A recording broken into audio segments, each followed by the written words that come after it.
अगर आपकी स्किन पर पिंपल्स और एक्ने हैं और आप क्लीना जेल यूज़ करने का सोच रहे हैं या क्लीना जेल आप पहले से यूज़ कर रहे हैं तो आज की ये वीडियो आपके लिए देखना इंतहाई ज़रूरी है, क्योंकि इस वीडियो में हम आपसे शेयर करने वाले हैं क्लीना जेल क्रीम के बेनिफिट्स, साइड इफ़ेक्ट्स और सही यूजेस।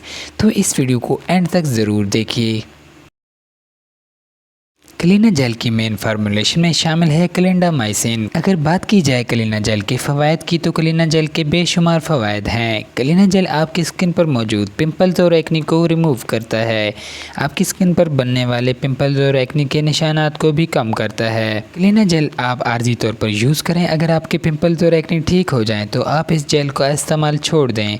इसके अलावा आप सिर्फ इफ़ेक्टेड एरियाज़ पर अप्लाई करें। अगर आप ये हिदायत फॉलो नहीं करते तो आपको साइड इफ़ेक्ट्स हो सकता है।